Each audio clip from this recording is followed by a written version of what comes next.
United kingdom of Kerala എന്ന് പറഞ്ഞ എൻ്റെ മൂന്നാമത്തെ സിനിമ. എൻ്റെ പ്രസ് സീറ്റിലെ എല്ലാവരെയും ഞാൻ സ്വാഗതം ചെയ്യുന്നു. Fragrant nature film creations in association with Pooyappally films എന്നാണ് സിനിമ നിർമ്മിച്ചിരിക്കുന്നത്. അപ്പോൾ ഞങ്ങളുടെ ഫുൾ ടീമുണ്ട്. Ann madam producer, Alex sir, Ranjith Sajeev, പ്രിയപ്പെട്ട ജോണി ചേട്ടൻ, സാരിഷ. അപ്പോൾ നമുക്കിങ്ങനെ തുടങ്ങാം.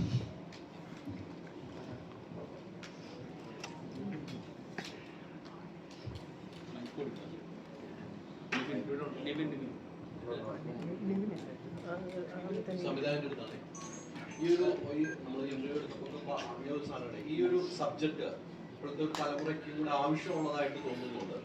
ഈ സബ്ജക്റ്റിനെ കുറിച്ച് അറിഞ്ഞപ്പോൾ അങ്ങനെ ഒരു സബ്ജക്റ്റിലേക്ക് വരാനുള്ള കാരണം കൂടെ. സബ്ജക്റ്റിലേക്ക് വരാനുള്ള ഒന്നാമത്തെ കാരണം, ഞാൻ എൻ്റെ രാജ്യത്തെയും അല്ലെങ്കിൽ എൻ്റെ നാടിനെയൊക്കെ ഭയങ്കര സ്നേഹിക്കുന്ന ആളാണ്. അപ്പോൾ എൻ്റെ വീട്ടിൽ ഉണ്ടായ ചില ഈ 2-3 വർഷം മുന്നേ ഉണ്ടായ ചില കാര്യങ്ങളെ റിലേറ്റ് ചെയ്തപ്പോഴാണ് എനിക്ക് ഇങ്ങനൊരു കാര്യം ചെയ്താലോ. കാര്യം അതുമാത്രമല്ല, നമ്മൾ കുറേ നാളായിട്ട് സോഷ്യൽ മീഡിയയിൽ പല സ്ഥലത്തുകൾ അല്ലെങ്കിൽ ഗവൺമെൻറ് തലങ്ങളിൽ ഒരുപാട് ചർച്ചകൾ അവിടെ ഇവിടെയൊക്കെയായിട്ട് നടക്കുന്നുണ്ട്. പക്ഷെ കറക്റ്റ് അതൊരു പോയിന്റിലേക്ക് പോയി എത്തിയിട്ടില്ല എന്ന് നമുക്ക് തോന്നി. അപ്പോൾ അതിനൊരു സ്പേസ്, എപ്പോഴും സിനിമ നമ്മൾ എൻ്റർടൈൻമെൻറ്റിൻ്റെ ഒപ്പം നമുക്ക് സമൂഹത്തിലേക്ക് കൊടുക്കേണ്ട ഒരുപാട് കാര്യങ്ങളുണ്ടല്ലോ. അപ്പോൾ അങ്ങനൊരു ചിന്ത വന്നപ്പോഴാണ് ഇങ്ങനൊരു പരിപാടിയിലേക്ക് എന്ന് പറഞ്ഞത്. ഞാൻ അലക്സ് സാറായിട്ട് ഡിസ്കസ് ചെയ്തു. അപ്പോൾ സാറിൻ്റെ സൈഡിൽ നിന്ന് സാറൊരു വേറൊരു കാര്യം കൂടി പറഞ്ഞു. അങ്ങനെ കണക്ട് ചെയ്ത് പ്രൊഡ്യൂസേഴ്സ് എത്തിയപ്പോൾ നമുക്കിത് ഒരു നല്ല സിനിമ ചെയ്യാന്നുള്ളൊരു ഉദ്ദേശം എല്ലാവർക്കും ഉണ്ടല്ലോ. ഒരു സൂപ്പർ ഹിറ്റ് അല്ലെങ്കിൽ ബിസിനസ്, ഓഫ്കോഴ്സ് അത് തന്നെയാണ് സിനിമയുടെ നിലനിർത്തുന്നത്. അപ്പോൾ അതിൻ്റെ ഒപ്പം നല്ലൊരു സിനിമ ചെയ്യാന്നുള്ള ആഗ്രഹമായിട്ട് നിൽക്കുന്നത് കറക്റ്റ് സമയത്താണ് ഞാൻ പോയി ലാൻഡ് ചെയ്തത്. അങ്ങനെയാണ് ഈ സിനിമയിലേക്ക് എത്തിയത്. ഇപ്പോൾ നമ്മൾക്ക് തീർച്ചയായിട്ടും ചേട്ടൻ ചോദിച്ച പോലെ ഇത് ഇപ്പോഴല്ല ഇതിൻ്റെ യഥാർത്ഥ പ്രശ്നം നടക്കാൻ പാടുള്ളൂ. ആഫ്റ്റർ 5 years 10 years അതിൻ്റെ വലിയൊരു ബുദ്ധിമുട്ട് നമ്മുടെ ഇടയിൽ ഇപ്പം തന്നെ അനുഭവിക്കുന്നുണ്ട്. പക്ഷെ ആരും അങ്ങോട്ടും ഇങ്ങോട്ടും പറയുന്നില്ല. പക്ഷെ അതിൻ്റെ ഒപ്പം ഒരുപാട് ആൾക്കാർക്ക് ഇത് നല്ലതായിട്ട് സംഭവിച്ചിട്ടുണ്ട്. അത് കുറേ നാൾ മുന്നേ. സ്റ്റിൽ ഇത് ഭയങ്കര വലിയ പ്രോബ്ലമാണ്. അതെന്താണെന്നുള്ള കറക്റ്റ് നമുക്ക് സിനിമ അറിയാം. ഉറപ്പായിട്ടും നമുക്ക് ചില കാര്യങ്ങൾ നമ്മുടെ വീട്ടിലെ അനുഭവങ്ങൾ അല്ലെങ്കിൽ വീട്ടിൽ ചില ആൾക്കാർ ഇങ്ങനെ ചില കാര്യങ്ങൾ ചെയ്തപ്പോഴാണ് നമുക്ക് ഇതിനെക്കുറിച്ച് കൂടുതൽ അറിയാൻ തോന്നിയത്. അപ്പോൾ എനിക്ക് തോന്നി ഞാൻ ഇതിനെപ്പറ്റി കൂടുതലായിട്ട് ഇതെന്താണ് ഇതിൻ്റെ ഒരു ഇഷ്യൂ എന്നുള്ള, ഇങ്ങനെ ഒരു ഇഷ്യൂ ഉണ്ടോ എന്നൊക്കെ നമ്മളതിനെപ്പറ്റി കൂടുതൽ അറിയാൻ ശ്രമിച്ചപ്പോഴാണ് ഇങ്ങനെ കുറച്ച് ആൾക്കാരോട് ഡിസ്കസ് ചെയ്യുമ്പോൾ ശരിയാണ്, ഇത്ര ഇഷ്യൂസ് ഉണ്ട്, നമ്മൾ ഉദ്ദേശിക്കുന്ന പോലെ അല്ല, നിങ്ങൾ പുറത്തുനിന്ന് കാണുന്ന ആ മോഡിയൊന്നും അല്ല, ഇതൊന്നും അല്ലാത്ത അപ്പുറത്തൊരു ലോകമുണ്ട്, ഇതിൽ കുറേ ആൾക്കാർക്ക് കുറേ ഇഷ്യൂസ് സംഭവിച്ചിട്ടുണ്ട്. അതൊക്കെ നമ്മൾ സിനിമയുടെ ക്ലൈമാക്സിൽ പറയുന്നുണ്ട്. ദൂരം നമ്മളിവിടെ നാട്ടിൽ അറിയാത്ത കുറേ കാര്യങ്ങൾ പുറത്ത് സംഭവിച്ചിട്ടുണ്ട്. സൂപ്പർ ഹിറ്റ് സിനിമ വിജയത്തിൽ പോയിട്ടുള്ള പ്രിൻസ് അടുത്ത സൂപ്പർ ഹിറ്റിലേക്കുള്ള കാൽവെപ്പാണ് ഈ സിനിമ നയിക്കുന്നത്. എനിക്കും അങ്ങനെ തന്നെ തോന്നുന്നത്. തീർച്ചയായിട്ടും വളരെ സന്തോഷമുണ്ട്. നമ്മളില്ലേ കൂടുതൽ സിനിമയുടെ ഭാഗമാകാൻ കഴിയുന്ന വലിയ കാര്യമാണ്. എനിക്ക് വളരെ പ്രതീക്ഷയുള്ള ഒരു സിനിമയാണ് യുണൈറ്റഡ് കിങ്ഡം ഓഫ് കേരള. കാരണം ഇതിൻ്റെ തീം, ഇതിൻ്റെ മൊത്തത്തിലുള്ളൊരു കാര്യങ്ങളെല്ലാം ജനങ്ങൾക്ക് ഒരു വീട്ടൊരാൾക്കെങ്കിലും റിലേറ്റഡ് ആകുന്ന വിഷയങ്ങളാണ് ഇതിനകത്തുള്ളത്. അതുകൊണ്ട് നമ്മുടെ നാട്ടുകാർ സംസാരിക്കുന്ന, പറയിപ്പിക്കുന്ന കാര്യങ്ങളൊക്കെ ഇതിനകത്തുണ്ട്. അത് പറഞ്ഞ പോലെ അതുകൊണ്ട് തന്നെ ഒരു വലിയ സാധ്യതയുണ്ട്. അച്ഛനും മോനുമായിട്ടാണ് ഒരു സിനിമയിൽ ഇപ്പൊ മിക്ക ആളുകളും അച്ഛനായിട്ട് അഭിനയിച്ചുകൊണ്ടിരിക്കുന്നത്. ഈ അച്ഛനും മോനുള്ള കോമ്പകളുണ്ട്. സിനിമ കണ്ടിട്ട് ഒന്ന് തീരുമാനം ചെയ്യുമ്പോൾ ഒരു എക്സ്പീരിയൻസ് എങ്ങനെയായിരിക്കും? നല്ല കോമ്പയാണ്. അതുകൊണ്ടാണ് ഞങ്ങൾ ഇതിന് അടുത്തിരിക്കുന്നത്. കാരണം അന്ന് തുടങ്ങിയ ആ അടുപ്പം ഇന്നും ഉണ്ട്. എനിക്ക് വളരെ ഇഷ്ടപ്പെട്ട ഒരു മകൻ തന്നെയായിരുന്നു രഞ്ജിത്ത്. വളരെ നന്നായിട്ട് ബിഹേവ് ചെയ്തിട്ടുണ്ട്. ഈ പറഞ്ഞ പോലെ ഒരുപാട് ഇമോഷണൽ മുഹൂർത്തങ്ങളും രഞ്ജിത്തിന് മുമ്പ് ചെയ്ത സിനിമകളെല്ലാം അഭിനയിക്കാറുണ്ട്. എന്നാൽ പോലും ഇതിൽ കുറച്ചുകൂടെ കൂടുതലുണ്ട്. കുറച്ചൊന്നും ഒരു നാട്ടും പുറത്തും പരിപാടികൾ, പിന്നെ ഇമോഷൻ, ആക്ഷൻ, ഡാൻസ് ഉണ്ട്, ചെറിയ ചെറിയ ലൈറ്റ് ഹ്യൂമർ ഉണ്ട്. എല്ലാം ഉള്ളൊരു പടമാണ്. അപ്പം രഞ്ജിത്ത് ഭയങ്കര രസമായിട്ട്, ഇപ്പം ഞാനായിട്ട് എനിക്ക് ഏറ്റവും കൂടുതൽ ഇതിനകത്ത് സ്ക്രീൻ ഡ്യൂറേഷൻ ഉള്ളത് ഞാനും രഞ്ജിത്തും തമ്മിലാണ്. രഞ്ജിത്ത് ഭയങ്കരമായിട്ട് എന്നെ പോലെ ഭയങ്കരമായിട്ട് രസമായിട്ട് അത്ഭുതപ്പെട്ട്. കാരണം ഒരിക്കലും പോലെ ഒരു രഞ്ജിത്ത് പോകാത്തൊരു റീടേക്കോ കാര്യങ്ങളൊന്നും ഉണ്ടാകേണ്ട സാഹചര്യമുണ്ട്. വളരെ നന്നായിട്ട് വെൽ സ്റ്റഡീഡ് ആയിരുന്നു രഞ്ജിത്ത്. പിന്നെ ആരും നന്നായിട്ട് മോൾഡ് ചെയ്തിട്ടുണ്ട്. എല്ലാം കൊണ്ടും ഒരു അനുകൂല സാഹചര്യമായിരുന്നു ദൈവാനുഗ്രഹം കൊണ്ട് ഇതുവരെ. നിങ്ങളെല്ലാം പൂർണ്ണമായി സപ്പോർട്ട് ചെയ്യണം. കാരണം ഇതൊരു, ഞാൻ പറഞ്ഞത്, ഇതൊരു നിങ്ങൾ സപ്പോർട്ട് ചെയ്യേണ്ട ഒരു സിനിമയാണ്. കാരണം ഇത് കാണുമ്പോൾ നിങ്ങൾക്ക് മനസ്സിലാവും. ശരിയല്ലേ? നിങ്ങൾ പറഞ്ഞില്ല ഒരു വീടുകളുടെയൊക്കെ ഒരാളെങ്കിലും വെച്ച് ഈ സിനിമയിൽ ഒരാളുണ്ടാവും, ഉറപ്പായിട്ടും നിങ്ങളിൽ ഒരാളുണ്ടാവും. ഇപ്പം ഹൈദരാലിയുടെ പേരൻസോ ഹൈദരാലിയുടെ ആൾക്കാർ ആഗ്രഹിച്ച ഒരു സ്ഥലത്തായിരിക്കില്ല ഹൈദരാലി ഇപ്പോൾ എത്തിയിരിക്കുന്നത്, അല്ലേ? പക്ഷെ ഹൈദരാലി ഹാപ്പി ആയിരിക്കും. ഇപ്പം നമ്മൾ ഹാപ്പിയാണോ വീട്ടുകാർ ഹാപ്പിയാണോ? വീട്ടുകാർ ഹാപ്പിയാണോ നമ്മൾ ഹാപ്പിയാണോ? പിന്നെ വേണം നമുക്കൊരു കാര്യം ചെയ്യാം, വീട്ടുകാരെ ഹാപ്പിയാക്കാൻ വേണ്ടി നമുക്ക് വളരെ സഫർ ചെയ്യാം, ഇല്ല വീട്ടുകാർക്ക് നമ്മുടെ ആഗ്രഹം സാധിക്കാൻ വേണ്ടി സഫർ ചെയ്യാം. ഇങ്ങനെ ഞാൻ പറയും, സ്നേഹം കൊണ്ടുള്ള പരസ്പരമുള്ള ഒരു മത്സരമാണ് ഈ സിനിമ.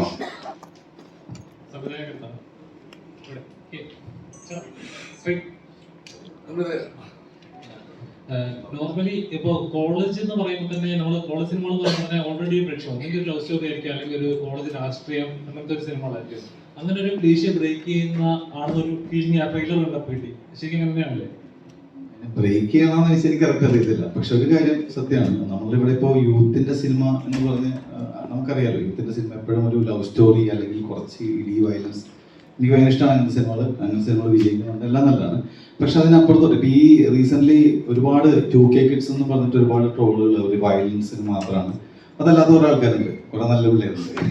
അപ്പോൾ ഇതൊന്നും അല്ലാതെ നമ്മുടെ യൂത്തിന് ചെയ്യാൻ ഒരുപാട് കാര്യങ്ങളുണ്ട്. ഇപ്പോൾ എൻ്റെ നാട്ടിൽ തന്നെ പെരുമ്പളം എന്നാണ് എൻ്റെ നാട്ടിൽ പേര്. അവിടെ ഈ ക്ലബ്ബുകൾ പിള്ളേരെ PSC കോച്ചിങ്ങിന് വേണ്ടിയിട്ട് നൈറ്റ് അവർ തന്നെ ഇനിഷ്യേറ്റ് ചെയ്ത് ഒരുപാട് ആൾക്കാർ പോലീസിലേക്കും അല്ലെങ്കിൽ LD ക്ലർക്ക് അങ്ങനെ കുറെ കാര്യങ്ങൾ ചെയ്തിട്ടുണ്ട്. അപ്പൊ അങ്ങനെ ചെയ്യുന്ന ഒരുപാട് ആൾക്കാരുണ്ട്. അപ്പോൾ സിനിമയിൽ ഇപ്പൊ ലവ് സ്റ്റോറി ആണോ വെച്ചാൽ ഒന്നുമില്ല, വളരെ മൈന്യൂട്ടായിട്ട് ഇങ്ങനെ പറഞ്ഞു പോകുന്നുണ്ട്. ഇതിൽ നമുക്ക് യൂത്തിന് വേറെ കാര്യങ്ങൾ ചെയ്യാനുണ്ട് എന്നുള്ളത് പക്ഷെ സോഷ്യൽ നിലവാരമുള്ള ഒരു പരിപാടിയുടെ ഇടയിൽ കൂടി പറഞ്ഞുകൊണ്ട് സബ്ജക്റ്റാണ്.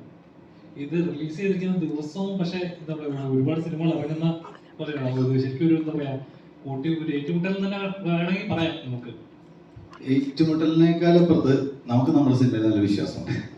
ഒന്ന് രണ്ടാമത്തെ കാര്യം മാറ്റി വെച്ചിരുന്നെങ്കിൽ സേഫ് ഇല്ല, അങ്ങനെ ഒരു തോന്നലില്ല. ഐ മീൻ അങ്ങനെ അത് വെല്ലുവിളിയൊന്നും അല്ല, അങ്ങനത്തെ ഒരു പരിപാടിയല്ല നമ്മൾ. കാരണം വെച്ചാൽ നമ്മളുടെ കോൺഫിഡൻസ് വെച്ചാൽ നമ്മളുടെ കൂടെ തന്നെ ഒരു സിനിമയും നമ്മുടെ ജോണറിൽ പെട്ടല്ല എന്നുള്ളതാണ് നമ്മുടെ ഏറ്റവും വലിയ കോൺഫിഡൻസ്. പിന്നെ നമ്മൾ പറഞ്ഞില്ലേ, ഈ സിനിമ കണ്ട് തരുമ്പോൾ നിങ്ങളായാലും അത് നമ്മുടെ ഏറ്റവും വലിയ വിശ്വാസമാണ്. നിങ്ങളായാലും ഒന്ന് ചിന്തിക്കും, ഓ ഇങ്ങനെ എൻ്റെ ഒരു സുഹൃത്തിനുണ്ടല്ലേ, ഓ ശരിയാണല്ലേ, അത് തന്നെയായിരിക്കും നമ്മളെ ഏറ്റവും വലിയ സക്സസ്.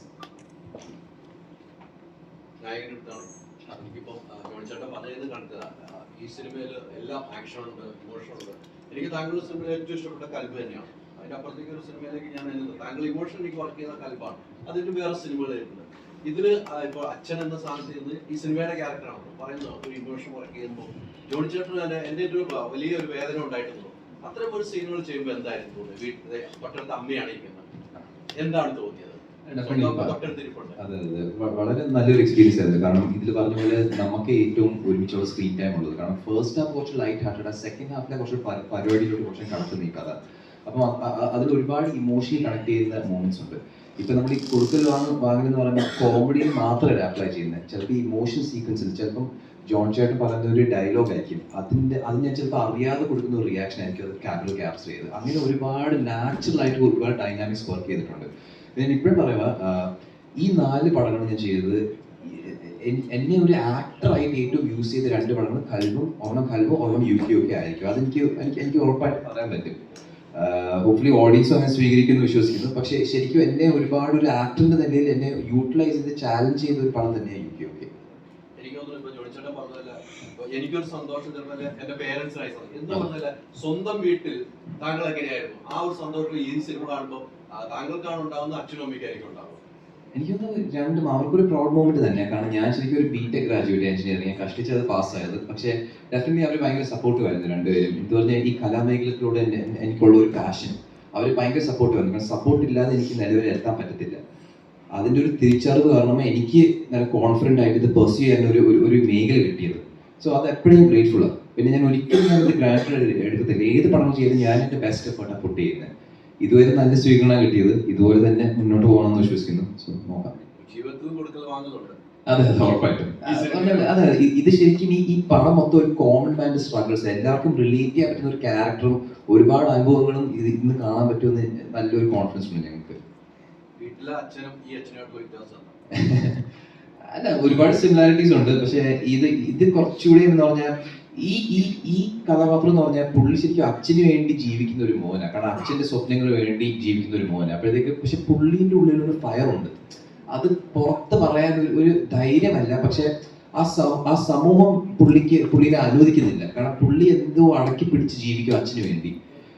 അപ്പം പിന്നെ അത് കഴിഞ്ഞിട്ട് നമ്മളെ പുള്ളിയുടെ ഒരു ക്യാരക്ടർ ആർക്ക് കാണുന്നത്. കാണാം ഇപ്പൊ പുള്ളിക്ക് എന്തായാലും ഇത് നേടിയാലേ പറ്റത്തുള്ളൂ. അതാ ആ ക്യാരക്ടർ ആർക്ക്. എന്നെ സംബന്ധിച്ച് എൻ്റെ ഫാമിലി ഭയങ്കര സപ്പോർട്ടീവായിരുന്നു. എന്ന് പറഞ്ഞാൽ കോളേജ് കഴിഞ്ഞിട്ട് ഞാനൊരു ആക്ടർ ആവണമെന്ന് പറഞ്ഞപ്പോൾ അവരെ ശരിക്കും പറഞ്ഞപ്പോൾ നീ ഒരു ഡിഗ്രി എടുക്കും, അതായിട്ട് ഞങ്ങൾ പറ്റുന്നതിനെ നീ സപ്പോർട്ട് ചെയ്യാം, പക്ഷെ അത് എൻ്റെ ഇതിൽ ഇത് ഓഡിയൻസ് തീരുമാനിക്കുന്ന നീ നിലനിൽക്കണോ വേണ്ടോ എന്ന്. പക്ഷെ ഞങ്ങൾക്ക് പറ്റുന്ന അത്ര സപ്പോർട്ട് ചെയ്യാം, നീ പോയി ചെയ്ത് നോക്കുന്ന പറഞ്ഞ ഒരു സപ്പോർട്ടായിരുന്നു. ആ വിശ്വാസം കൊണ്ടാണ് ഞാൻ ശരിക്കും ഇതിൽ ഇറങ്ങി തിരിച്ചത്. അതെ. ജോണിച്ചേട്ടൻ കുറച്ചും പറഞ്ഞ പോലെ ഒരു വീട്ടിലെങ്കിലും ഇത് ഒരാൾക്ക് റിലേറ്റ് ചെയ്യാൻ പറ്റുമെന്ന് പറഞ്ഞു. അപ്പം ഓരോ സിനിമകളും അങ്ങനെയാണ്. ഇപ്പം നമുക്ക് എന്താ പറയാ, നമുക്ക് റിലേറ്റ് ചെയ്യാൻ പറ്റുന്ന, നമ്മൾ കണ്ടിട്ടുള്ള അല്ലെങ്കിൽ നമുക്ക് വേണ്ടപ്പെട്ട അല്ലെങ്കിൽ നടന്നിട്ടുണ്ടല്ലോ എന്ന് ഓർമ്മിപ്പിക്കുന്ന പല കഥാപാത്രങ്ങളും നമ്മൾ കണ്ടിട്ടുണ്ട്. ശരിക്കും അങ്ങനത്തെ സിനിമകൾ ഇപ്പം മിസ് ചെയ്യുന്നുണ്ട്. ഇപ്പൊ UK ഒക്കെ പോലത്തെ ചിത്രങ്ങൾ വരണമെന്ന് പറയുമ്പോൾ അങ്ങനത്തെ ഒരു ചിത്രങ്ങൾ ഇനി മിസ് ചെയ്യുന്നുണ്ട് മലയാളത്തിൽ. ഇല്ല, ഒരു കാലത്തും മിസ് ചെയ്യില്ല. കാരണം UK ഒക്കെ ഇപ്പൊ വരുന്നു, അടുത്ത വേറൊരു സിനിമ വരും. ഉറപ്പായിട്ടും നമ്മളെപ്പോഴും നമ്മുടെ നിത്യജീവിതത്തിലെ കാര്യങ്ങൾ മാറ്റി നിർത്തിക്കൊണ്ട് പിന്നെ തികച്ചും സാങ്കല്പികം മാത്രം വെച്ചുകൊണ്ട് ഒരിക്കലും ഇപ്പോൾ കുട്ടിയുടെ മോൻ തന്നെ പറഞ്ഞില്ലേ, എല്ലാ സിനിമകളിലും ഉണ്ടെന്ന് പറഞ്ഞില്ലേ, സാങ്കല്പികം മാത്രം വെച്ചുകൊണ്ട് ഒരിക്കലും മുന്നോട്ട് പോകില്ല. കാരണം ജീവിതത്തിൻ്റെ പച്ചയായ ആവിഷ്കാരം എന്ന് പറഞ്ഞില്ല, പക്ഷേ ജീവിതത്തിൻ്റെ തന്നെ ഒരു വേറിട്ട ഒരു ആവിഷ്കാരം തന്നെയാണ് സിനിമ. സിനിമ എന്തും സന്ദേശം കൊടുക്കുന്നു, മെസ്സേജ് കൊടുക്കുന്നു, നമ്മൾ ഇൻട്രസ്റ്റിംഗ് ആയിരിക്കണം എന്ന് മാത്രം. നമ്മൾ മെസ്സേജ് കൊടുക്കാൻ വേണ്ടി സിനിമ എടുക്കുകയല്ല. ഇപ്പം UK ഒക്കെ അങ്ങനെയാണ്. നമ്മൾ വലിയ മെസ്സേജ് ഇവിടെ അങ്ങനെയല്ല, ആളുകളെ രസിപ്പിച്ചുകൊണ്ടുള്ള സന്ദേശം എന്ന് പറഞ്ഞാൽ നമ്മൾ ടച്ച് ചെയ്ത് പോകുന്നതേ ഉള്ളൂ. പക്ഷെ ഒരു ഫൈനൽ ഒരു ത്രില്ലിംഗ് രസമുള്ള ഗംഭീര സിനിമ തന്നെയായിരിക്കും. ഒരു മോട്ടിവേഷൻ നമുക്ക് തോന്നും, എന്തിലൊക്കെ കൊള്ളാലോ എന്ന് തോന്നുന്ന സംഭവമുണ്ട് ഇതിനകത്ത്. അങ്ങനത്തെ ഒരു സ്റ്റോറിയാണ്. യൂത്തിന് ഭയങ്കരമായിട്ട് വർക്കാവും.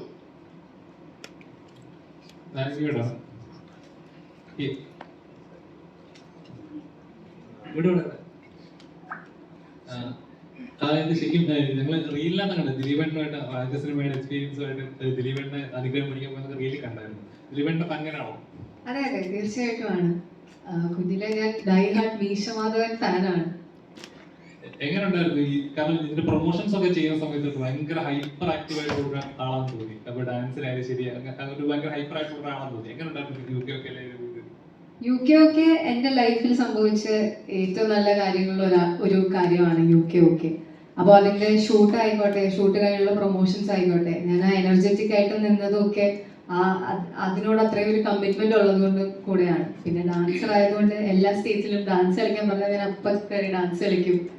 പിന്നെ അതെ, അങ്ങനെ ആ ഒരു എക്സൈറ്റ്മെന്റ് ഇപ്പോഴും ഉണ്ട്. പടം ഇറങ്ങി അത് ഓഡിയൻസ് സ്വീകരിക്കുന്ന വരെ ഉണ്ടാവും. ഞാൻ ചോദിക്കണം, ഒരു ദിലീപിന്റെ ഫാൻകളാണെന്ന് പറയും. അപ്പൊ പലപ്പോഴും ഈ ദിലീപിനെ ഇങ്ങനെ ഡീഗ്രേഡ് ചെയ്യുന്നതായിട്ട് കാണുമ്പോൾ ഒരു ഫാൻകൾ എന്നുള്ള എപ്പോഴും തോന്നിയിട്ടുണ്ടോ, വിഷമം തോന്നിയിട്ടുണ്ടോ? വിഷമം തോന്നിയിട്ടുണ്ടോ എന്ന് ചോദിച്ചാൽ അത് ഈ കുറ്റം തെളിഞ്ഞിട്ടില്ലല്ലോ. അപ്പൊ നമ്മൾ ആരെയും അങ്ങനെ സിനിമകളിൽ വെച്ചിട്ട് ഇങ്ങനെ ഡീഗ്രേഡ് ചെയ്യുമ്പോൾ, സിനിമകൾ കൊള്ളത്തില്ല എന്ന് പറഞ്ഞ് ഡീഗ്രേഡ് ചെയ്യുമ്പോഴേ അത് സിനിമ വർക്കാവാത്തോണ്ട് ഓഡിയൻസ് ഉറപ്പായിട്ടും വിമർശിക്കും. അപ്പം അത് ദിലീപേട്ടൻ നല്ലൊരു പെർഫോമൻസ് ആയിട്ട് തിരിച്ചു വരും എന്നുള്ളത്, തിരിച്ചു വരാനെങ്കിൽ പോയിട്ടില്ല, പക്ഷെ എന്നാലും ദിലീപേട്ടൻ ഇനിയും ഇതേപോലെ കലക്കിക്കൊണ്ടിരിക്കും എന്ന് അറിയാം അല്ലേ. പുള്ളിക്കാരന്റെ സിനിമകൾ ഇനിയും വന്നുകൊണ്ടിരിക്കും, അത് ഓഡിയൻസ് സ്വീകരിക്കുക തന്നെ ചെയ്യും. അപ്പൊ അതുകൊണ്ട് അങ്ങനെ ആ ഒരു പ്രതീക്ഷയിലാണ്. ഏതാണ് കണ്ടു? അതെ, പോയില്ലല്ലോ എങ്ങും. അതോടെ പറവച്ചേ നന്നായിട്ട് പോകുന്നുണ്ടെന്ന് പറയാം. അഭിനന്ദിക്കാൻ എത്തിയിരുന്നു നമ്മുടെ സെറ്റില്. അതെ, ഞാൻ ചെന്നിരുന്നു. പ്രിൻസ് കണ്ടതിന് പിറ്റേ ദിവസം തന്നെ ഞാൻ പോയി ദിലീപേട്ടനെ കണ്ടു. ഒരുപാട് സന്തോഷമായിരുന്നു പറഞ്ഞു. നേരിൽ തന്നെ പറയണമെന്ന് തോന്നി. ഈ സിനിമയിൽ എങ്ങനെ ഉണ്ടായിരുന്നു പുതിയ നായകൻ? നായകൻ അടിപൊളിയാണ്. നായകനായിട്ടുള്ള എക്സ്പീരിയൻസ് നല്ലതായിരുന്നു. രഞ്ജിത്തുമായിട്ട് ഭയങ്കര കംഫർട്ടബിൾ ആയിരുന്നു വർക്ക് ചെയ്യാൻ. ഞങ്ങൾ ആദ്യം കണ്ടപ്പോൾ ഞാൻ പോയി ചേട്ടാന്നൊക്കെ വിളിച്ചു, ഒന്ന് ബഹുമാനിക്കാന്നൊക്കെ വിചാരിച്ചു. അപ്പൊ തന്നെ രഞ്ജിത്ത് പറഞ്ഞു അങ്ങനെ വിളിക്കണ്ട, എന്നെ രഞ്ജിത്ത് എന്ന് വിളിച്ചാൽ മതി. അപ്പൊ അങ്ങനെ പിന്നെ ഡാൻസ് പ്രാക്ടീസ്, പിന്നെ ഷൂട്ട്, പ്രൊമോഷൻസ്. ഏറ്റവും കൂടുതൽ ഞങ്ങൾ കമ്പനി ആയത് പ്രൊമോഷൻ ടൈമിലാണ്. സോ അങ്ങനെ നല്ല നല്ല എക്സ്പീരിയൻസ് ആയിരുന്നു. രഞ്ജിത്തിന്റെ സിനിമകൾ കണ്ടിട്ടുണ്ടല്ലോ? ഉറപ്പായിട്ടും. ഇറങ്ങിയ സിനിമകളിൽ രഞ്ജിത്തിന്റെ സിനിമ ഏറ്റവും ഇഷ്ടപ്പെട്ടതായിരുന്നു?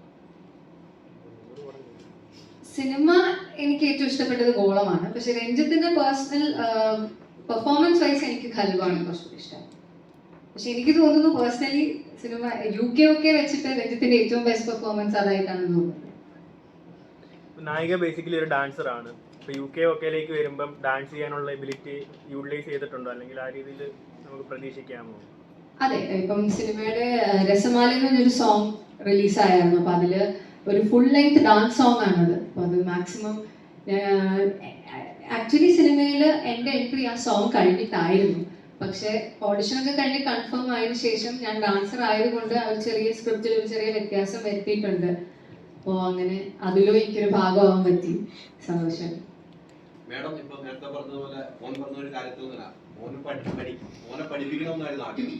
മോന്റെ ആഗ്രഹം ആക്ടർ ആവണമെന്നുള്ള ആഗ്രഹമാണ്. ഈ സിനിമയായിട്ട് കണക്ട് ചെയ്ത് തന്നെ ഈ പോകുന്നത്, ആ ജീവിതം പോലെ കണക്ട് ചെയ്ത് പോകുന്നുണ്ട്. ഒരു കലാകാരൻ എന്ന നിലയിൽ മറ്റൊരു കലാകാരൻ എന്ന നിലയിൽ മോനോട് കൂടുതൽ കാര്യങ്ങൾ സംസാരിക്കും. സിനിമയുടെ ഒരു അഭിനയം കഴിഞ്ഞ ഒരുപോലെ സിനിമ റിലീസും കൂടുതൽ എന്തൊക്കെയായിരിക്കും സംസാരിക്കാറുണ്ട്?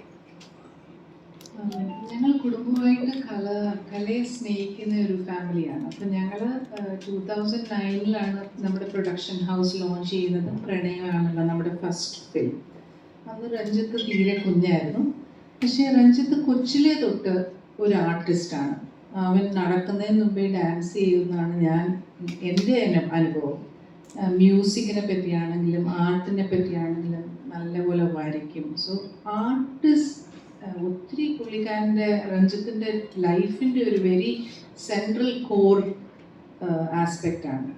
അപ്പം കൊച്ചിലെ തൊട്ട് ഞാൻ മനസ്സിലാക്കിയിട്ടുണ്ട് അവനൊരു ആർട്ടിസ്റ്റാണ്.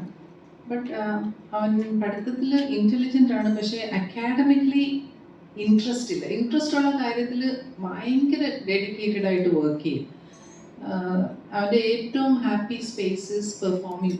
ആ സമയത്താണ് അവൻ്റെ ഏറ്റവും സന്തോഷമുള്ള ഒരു സ്പേസ്.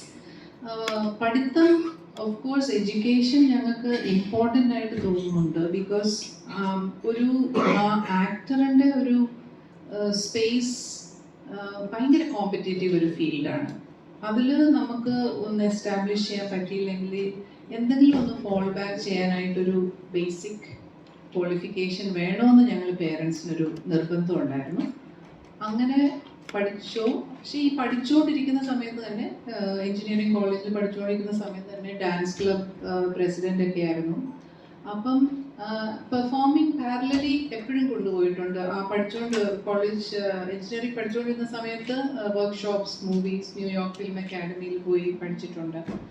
അപ്പം ആർട്ടിനെ മനസ്സിലാക്കി രഞ്ജിത്തിൻ്റെ കഴിവും അവരുടെ ഡെഡിക്കേഷനും കമ്മിറ്റ്മെൻറ്റും മനസ്സിലാക്കി I have 2 kids. രഞ്ജിത്താണ് മൂത്തത്, എൻ്റെ മോളാണ്. പുള്ളിക്കാരി നല്ല പാടും. അപ്പോൾ ഇവരുടെ രണ്ടുപേരുടെയും ആർട്ടിസ്റ്റിക് ടാലൻസിനെ ഞങ്ങൾ എപ്പോഴും എൻകറേജ് ചെയ്ത് സപ്പോർട്ട് ചെയ്ത് പ്ലാറ്റ്ഫോംസ് ക്രിയേറ്റ് ചെയ്യാനുള്ള ശ്രമം ആസ് പേരൻസ് ചെയ്തിട്ടുണ്ട്. കൽബ് വേണ്ടത്ര തിയേറ്റർ നമുക്ക് വിജയം കണ്ടു. OTT വന്നപ്പം ഏറ്റവും നമ്പർ സിനിമയായിട്ട് തന്നെ മാറി. ആ സമയത്തൊരു വിഷമം ഉണ്ടായിരുന്നു. എനിക്കൊന്ന് രഞ്ജിത്തിന്റെ അഭിനയം ഞാൻ ഇപ്പോഴും അതേനോ എനിക്ക് ഭയങ്കര ഇഷ്ടപ്പെട്ട ഒരു സിനിമയാണ് കൽബ്. ഇപ്പോഴും അത് ഓർക്കുമ്പോൾ അവസാന സിനിമ എന്റെ കണ്ണു കളയുന്ന സീനുകളായിരുന്നു. അത് തന്നെ ഞാൻ വീണ്ടും ചെയ്യണം. അന്ന് തിയേറ്ററിൽ പരാജയപ്പെടുന്നു, പിന്നീട് OTT നല്ല വിജയപ്പെടും. ആ സമയത്ത് എങ്ങനെയായിരുന്നു? തീർച്ചയായിട്ടും നമ്മൾക്ക് പ്രൊഡ്യൂസേഴ്സ് എന്ന നിലയിലും അല്ലാതെ ഒരു നല്ല സിനിമ ആൾക്കാരിൽ എത്തിക്കാൻ പറ്റിയില്ല എന്നുള്ളൊരു വിഷമം, ഇത് രണ്ടും ഒരു വലിയ വിഷമം തന്നെയാണ്. അപ്പം തിയേറ്ററിൽ അത്ര ഒരു സക്സസ്ഫുൾ റൺ ഇല്ലായിരുന്നു. അപ്പം നല്ല വിഷമം ഉണ്ടായിരുന്നു. പക്ഷേ എൻ്റെ ഉള്ളിൽ എനിക്കൊരു ഭയങ്കര ഒരു സ്ട്രോങ് വിശ്വാസം ഉണ്ടായിരുന്നു. ഈ സിനിമ ആൾക്കാരിൽ എത്തിക്കാൻ പറ്റിയാൽ ഇറ്റ് വിൽ ടേക്ക് ഓഫ്. അങ്ങനെ ഞാൻ ശരിക്കും പറഞ്ഞാൽ ഒരു കമ്മിറ്റഡ് ആയിട്ട് ഇറങ്ങിത്തിരിഞ്ഞ് സിനിമ തിരിച്ചെടുത്ത് OTTയിൽ നമ്മൾ പിച്ച് ചെയ്ത് അത് റിലീസ് ചെയ്ത് കഴിഞ്ഞിട്ടുള്ള ആ ഒരു റെസ്പോൺസ് ഭയങ്കര സന്തോഷമുണ്ടായിരുന്നു. അതുപോലത്തെ ഒരു നല്ല സിനിമ യങ്സ്റ്റേഴ്സും ചിൽഡ്രൻ എല്ലാവരും ഒരുപോലെ സ്വീകരിച്ച് ഏറ്റെടുത്ത് ഒത്തിരി സന്തോഷം. ഇതുപോലെ എത്രയോ സിനിമകൾ തിയേറ്റേഴ്സിൽ ചിലപ്പോൾ റൺ കിട്ടാതെ ആൾക്കാരിൽ എത്തിക്കപ്പെടാതെ പോകുന്നുണ്ട്. അതുകൊണ്ട് നല്ല സിനിമകളെ എല്ലാവരും, മീഡിയ ആണെങ്കിലും നിങ്ങളെല്ലാവരും പ്രേക്ഷകരെ സപ്പോർട്ട് ചെയ്യണം. ബിക്കോസ് ഒത്തിരി ഹാർഡ് വർക്ക് ഏത് സിനിമയുടെ പിന്നിലും ഒത്തിരി technicians, cast and crew, production, ഒത്തിരി ആൾക്കാരുടെ ഹാർഡ് വർക്കും സമയവും എഫേർട്ടും എല്ലാം പോയിട്ടുണ്ട്. അപ്പം നല്ല സിനിമകളെ സപ്പോർട്ട് ചെയ്യുക. UK ഒരു ശരിക്കും നമ്മുടെ കേരളത്തിൽ എല്ലാവരും കാണേണ്ട ഒരു സിനിമയാണ്. അത് യങ്സ്റ്റേഴ്സ്, പേരൻസ്, നമ്മുടെ സമൂഹം, നമ്മുടെ ലീഡേഴ്സ്, നമ്മൾ ഓരോരുത്തരും എല്ലാവരും പറഞ്ഞ പോലെ UK ഓരോ വ്യക്തികളും നമ്മുടെ എല്ലാ വീടുകളിലും ഒരാളെങ്കിലും കാണും. യങ്സ്റ്റേഴ്സിൻ്റെ ഓരോ ഇമോഷൻസ്, ഫാദർ സൺ റിലേഷൻഷിപ്പ്, കമ്മ്യൂണിറ്റിയിൽ നമ്മൾ ഫേസ് ചെയ്യുന്ന കുറച്ച് പ്രശ്നങ്ങൾ, അത് കാരണം നമ്മൾ തന്നെ സ്വയം റെസ്ട്രിക്റ്റ് ചെയ്യുന്ന കുറേ ഇമോഷൻസ്, ഡ്രീംസ്, അങ്ങനത്തെ കുറേ ആസ്പെക്ട്സ്. പിന്നെ നമ്മളുടെ നാട് ഫേസ് ചെയ്യുന്ന ഏറ്റവും ഇമ്പോർട്ടൻ്റ് ഒരു കാര്യം അഡ്രസ്സ് ചെയ്യുവാണ് ഈ സിനിമ. അതുകൊണ്ട് നിങ്ങളെല്ലാവരും സപ്പോർട്ട് ചെയ്യണം. തിയേറ്ററിൽ തന്നെ പോയി കാണണം. നിങ്ങളുടെ ഫാമിലീസിനെയും ഫ്രണ്ട്സിനെയും കണ്ടിട്ട് അഭിപ്രായം അറിയിക്കണം. വിജയിപ്പിക്കണം. ഇതിനു മുമ്പ് ചെയ്ത് വിചാരമുണ്ടേ, അപ്പൊ അത് നല്ല റെസ്പോൺസിബിൾ കിട്ടിയ ഒരു ചിത്രമായിരുന്നു. ഇപ്പൊ സോഷ്യൽ മീഡിയയിൽ റീൽസ് ആയിരുന്നു, നല്ല ഹ്യൂമർ വർക്ക്ഔട്ട് ചെയ്ത ഒരു ചിത്രമായിരുന്നു. അങ്ങനെ ഒരു സേഫ് സോണിൽ നിൽക്കുമ്പോൾ ഇങ്ങനൊരു ജോണർ അത് ഒത്തിരി ചലഞ്ചിങ് ആയിട്ടുള്ള ഈ പറഞ്ഞ തിയേറ്ററിൽ കാണുമ്പോൾ വാവ്, അല്ലെങ്കിൽ ഇരിക്കുന്ന എഴുതിയിട്ട് കൈയ്യുള്ള സിനിമ ക്രിയേറ്റ് ചെയ്യുന്ന ചലഞ്ചിങ് ആണ്. എത്രത്തോളം ചലഞ്ച് ഉണ്ടായിരുന്നു ഇങ്ങനൊരു സിനിമ ഒരു സേഫ് സോണിൽ നിന്ന് ഇങ്ങനൊരു ചലഞ്ച് ഏറ്റെടുത്ത് ചെയ്യണം എന്ന് തോന്നുന്നുണ്ട്? ഒരു ഇൻസ്പിറേഷൻ എന്തായിരുന്നു? എപ്പോഴും എല്ലാ സംവിധായകരും ആഗ്രഹിക്കുന്നത് തന്നെ വ്യത്യസ്തമായിട്ടുള്ള സിനിമകൾ ചെയ്യാനാണ് ആഗ്രഹം. കുണ്ടജയൻ ഒരു ലോക്കൽ കല്യാണ വീട്ടിൽ നടക്കണ ഞാൻ വെഡിങ് വീഡിയോഗ്രാഫറാണ്. അപ്പോൾ ഞാൻ കണ്ട കാഴ്ചകൾ ഒപ്പിയെടുത്ത് ഏറ്റവും നല്ല ആർട്ടിസ്റ്റുകളാണ് എനിക്ക് ആ സിനിമയിൽ കിട്ടിയത്. അങ്ങനെ ഒരു ഹ്യൂമർ സിനിമയായിരുന്നു. അപ്പോൾ അത് കഴിഞ്ഞതിന് ശേഷം ഒരിക്കലും അതുപോലെ തന്നെ ഒരു സിനിമ ചെയ്യുക എന്നുള്ളതിനേക്കാളും അപ്പുറത്ത് എനിക്ക് ഒരുപാട് അങ്ങനത്തെ സിനിമകളും കഥകളും ഒക്കെ വന്നിരുന്നു. അപ്പോൾ ഒരു ത്രില്ലറൊക്കെയാണ് മനസ്സിൽ ആലോചിച്ചിരുന്നത്, അതല്ലാണ്ട് വേറെ സിനിമ ആലോചിച്ചു. പക്ഷെ അപ്പോഴാണ് ഞാൻ പറഞ്ഞില്ലേ, നമുക്ക് നമ്മളുടെ ചില അനുഭവങ്ങൾ, എൻ്റെ വീട്ടിലെ അല്ലെങ്കിൽ മറ്റുള്ള എൻ്റെ ഫ്രണ്ട്സിൻ്റെ ചില തീരുമാനങ്ങളാണ് എന്നെ ഇങ്ങനൊരു കാര്യം ചിന്തിപ്പിച്ചത്. അപ്പോൾ ഈ സിനിമ ചിന്തിച്ച് തുടങ്ങി നമുക്ക് ഓഫ്കോഴ്സ് അതിലേക്ക് മാറാനൊരു ഇങ്ങനത്തെ സിനിമ ചെയ്യണോ വേണോ എന്നൊക്കെ ഡൗട്ടൊക്കെ ഉണ്ടായിരുന്നു. പക്ഷെ അതിൻ്റെ ഓരോ ഡിസ്കഷൻ കഴിയുമ്പോഴും ആ കൂടെ നിൽക്കുന്ന ആൾക്കാർ, അല്ലെങ്കിൽ പ്രൊഡക്ഷൻ സൈഡിലുള്ള ആൾക്കാർ, അല്ലെങ്കിൽ ഇപ്പോൾ ജോണി ചേട്ടനെ പോലത്തെ ആൾക്കാർ, അങ്ങനത്തെ നമുക്ക് ഇതിലേക്ക് ഒന്ന് ആവാം എന്നുള്ള കോൺഫിഡൻസ് വന്നപ്പോൾ നമ്മളെ നേരത്തെ പറഞ്ഞ ആ കാര്യമൊക്കെ മറന്നുപോയി. ഇതുപോലത്തെ സിനിമ സേഫ് ആവുമോ, അത് വിട്ടു. നമ്മൾ ഓരോ സിനിമയും നമ്മൾ ചെയ്യുമ്പോൾ ഇത് വലിയ വിജയമാവും എന്ന് വിചാരിച്ചിട്ടാണ് എല്ലാ സംവിധായകരും. പിന്നെ അതിന് ഏറ്റവും നല്ലൊരു പ്രൊഡക്ഷൻ സപ്പോർട്ട് വേണ്ട ഒരു സിനിമയാണ്. കാര്യം ഇതുപോലത്തെ ഒരു കണ്ടന്റ് നമ്മൾ പറയുമ്പോൾ അതുപോലത്തെ ഒരു പ്രൊഡക്ഷൻ നമുക്ക് വേണം. ആ സപ്പോർട്ട് ഈ പ്രൊഡക്ഷൻ സൈഡിൽ നിന്ന് ഉണ്ടായിരുന്നു. പിന്നെ തീർച്ചയായിട്ടും ഗുണ്ടജയൻ സിനിമയാണെങ്കിൽ ഭയങ്കര സേഫാണ്. അതുപോലത്തെ സിനിമയാണെങ്കിൽ എപ്പോഴും നമുക്ക് എപ്പോൾ വേണമെങ്കിലും സെല് ചെയ്യാൻ പറ്റിയ സാധനമാണ് ഹ്യൂമറും ലവ് സ്റ്റോറിയൊക്കെ. ഇത് അതുപോലത്തെ ഒരു സിനിമയല്ല. പക്ഷേ ഈ സിനിമ ചെയ്തതിൻ്റെ പേരിൽ അരുൺ വൈകാന്നുള്ള ഡയറക്ടർ എന്നുള്ളതിൽ ഞാൻ ഭയങ്കരമായിട്ട് അഭിമാനിക്കുന്നുണ്ട്. മറ്റന്നാൾ സിനിമ റിലീസാണ്. അതിൻ്റെ റിസൾട്ടൊക്കെ ദൈവത്തിൻ്റെയും പ്രേക്ഷകരുടെ കയ്യിലാണ്. പക്ഷേ ഞാൻ എൻ്റെ സിനിമാ ജീവിതത്തിൽ ഏറ്റവും അഭിമാനിക്കാവുന്ന ഒരു സിനിമയായിരിക്കും എന്നുള്ള തോന്നലുകൊണ്ട് എനിക്ക് നേരത്തെ പറഞ്ഞ ടെൻഷൻ. ഇപ്പം പഴയ കാലമല്ല, ഇപ്പം ശേഷം തിരിച്ചു വരാം റിസ്ക്കാണ്. അല്ല, ഞാൻ പണ്ടും അങ്ങനെ സിനിമയോട് പാഷൻ ഉണ്ടെങ്കിൽ അങ്ങനെ തുടർച്ചയായിട്ട് സിനിമ എടുത്തിട്ടില്ല. ഞാൻ 95 ആദ്യത്തെ സിനിമ ചെയ്യുന്നത് ഓട്ടോ ഡോക്ടറാണ്. പിന്നെ അത് കഴിഞ്ഞിട്ട് മുറവത്തൂർ കനവ്, കേരളം 10. പിന്നെ ഏറ്റവും എനിക്ക് അഭിമാനിക്കാവുന്ന ഒരു ചിത്രമാണ് രക്ഷാധികാരി വരുമ്പോൾ. അപ്പോൾ നല്ല സിനിമകൾ ഉണ്ടാവണം എന്ന് ആഗ്രഹിക്കുന്ന കൂട്ടത്തിലാണ്. എന്നോട് ഏറ്റവും ഞാൻ ഇഷ്ടപ്പെടുന്ന ഒരു റൈറ്റർ ആരാണ് ഞാൻ പറയും ശ്രീനേട്ടനാണെന്ന് പറയും. സന്ദേശം സിനിമയാണ് ഞാൻ ഏറ്റവും ഇഷ്ടപ്പെടുന്ന സിനിമ. അപ്പോൾ ഒരു ഗ്രൗണ്ട് നഷ്ടപ്പെടുന്ന കഥയാണ് രക്ഷാധികാരി വൈജോപ്പ്. അപ്പോൾ ആ സിനിമ കണ്ടു കഴിയുമ്പോൾ മനസ്സിനുണ്ടാകുന്ന ഒരു നൊമ്പരം. അപ്പോൾ അത് അംഗീകരിക്കപ്പെടുകയും ചെയ്തു ആ സിനിമ. അപ്പോൾ ഇങ്ങനെ ഒരു സബ്ജക്റ്റ് ഞങ്ങൾ ഡിസ്കസ് ചെയ്യുമ്പോൾ അപ്പോൾ അതിൻ്റെ ഒരു കോണ്ടന്റ് ഭയങ്കര റിലവൻ്റ് ആണ്. അപ്പോൾ അത് നമുക്ക് ചെയ്യണം. അപ്പോൾ ഇതൊരു കൊമേഴ്സ്യലി എത്രത്തോളം സക്സസ് ആവുമെന്ന് നമുക്കറിയില്ല. പക്ഷേ PK സജീവിൻ്റെ പ്രൊഡ്യൂസർ ഞങ്ങളെല്ലാവരും നാട്ടുകാരാണ്, ബാല്യകാല സുഹൃത്തുക്കളാണ്. അപ്പോൾ അങ്ങനെയാണ് ഇങ്ങനെ ഒരു സിനിമയെ പറ്റി ചിന്തിക്കുന്നതും ഇങ്ങനെ ഒരു സിനിമ നടപ്പിലാവുന്നത്. അപ്പോൾ ഈ സിനിമ എനിക്ക് വളരെ ഉറപ്പുണ്ട്, ഈ സിനിമ കണ്ടിട്ട് ആരും ഇറങ്ങിയിട്ട് പറയില്ല അയ്യേ എന്തായി കാണിക്കും, ഒരിക്കലും പറയില്ല. അപ്പോൾ ഓൾറെഡി അങ്ങനൊരു അഭിപ്രായത്തിൽ കണ്ടവരും കഥ കണ്ടവരും ഒക്കെ പറഞ്ഞു കഴിഞ്ഞു. അതിപ്പോൾ ഇന്ന് കേരളത്തിലെ ചില പ്രമുഖ വ്യക്തികളുടെ മുമ്പിൽ നമ്മൾ ഒരു പ്രിവ്യൂ നടത്തിയിരുന്നു.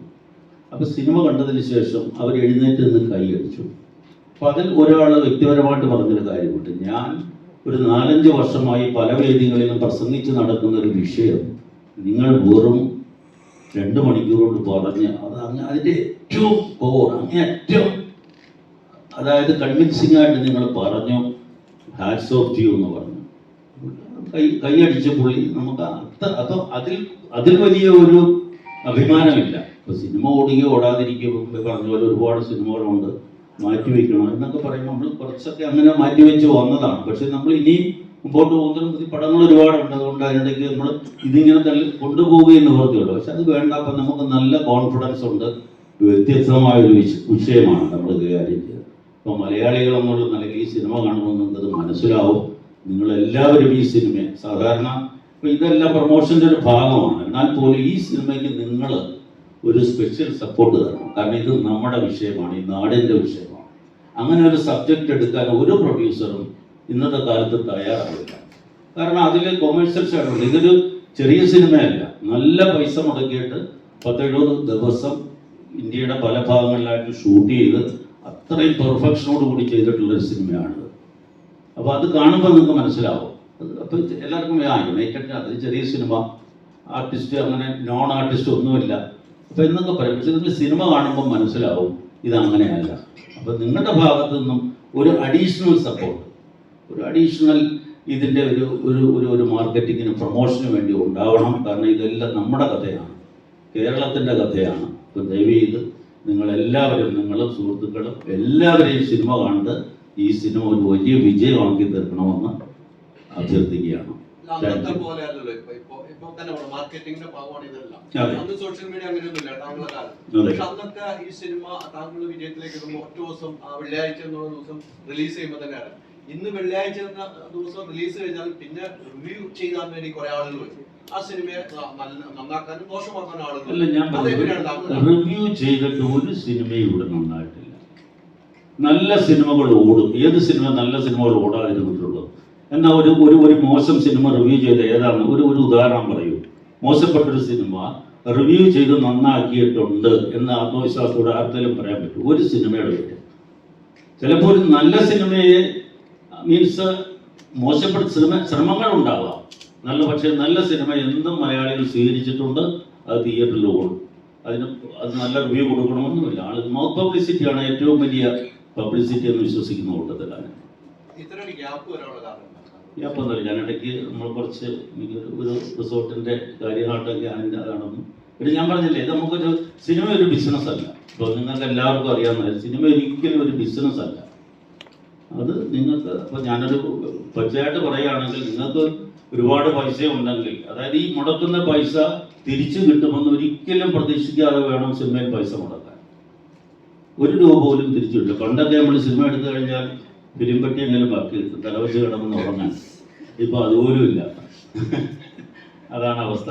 ആ സമയത്ത് തന്നെയാണല്ലോ പെട്ടി ചുമന്നുകൊണ്ട് പോകുന്ന അവസ്ഥ. 10 രൂപ എടുക്കുമ്പോൾ അതായിരുന്നു. പക്ഷെ ഇപ്പോൾ അതുപോലും ഇല്ല. നമുക്ക് മക്കൾക്കൊക്കെ പറഞ്ഞു കൊടുക്കാട്ടാ ഞാനെടുത്ത സിനിമയാണിത്, പെട്ടിയിൽ ഇരിക്കുന്നു. ഇപ്പോൾ അതുമില്ല സാധനം. അപ്പോൾ അതാണ് സിനിമയുടെ വ്യത്യാസം. പിന്നെ അന്ന് ഈ സോഷ്യൽ മീഡിയാസ് ഇങ്ങനെ ഇല്ലല്ലോ. നമ്മൾ 90-ലെ ഈ 2017 പോലും ഇത്ര സ്ട്രോങ് അല്ല സോഷ്യൽ മീഡിയാസ്. അപ്പോൾ അതാണ് സിനിമയുടെ ഒരു. അപ്പോൾ ഈ സിനിമ ഞാൻ പറഞ്ഞില്ലേ, അതേപറ്റി നമ്മൾ ഇങ്ങനൊരു സിനിമ എടുക്കാൻ ധൈര്യം കാണിച്ചു. അപ്പോൾ സിനിമ കാണുമ്പോൾ നിങ്ങൾക്ക് മനസ്സിലാവും ഞാൻ പറഞ്ഞത് സത്യമാണ്. അദ്ദേഹം വളരെ സത്യമാണ്. ഇങ്ങനൊരു സിനിമ കാലത്തിൻ്റെ ആവശ്യമാണെന്നുള്ളത്.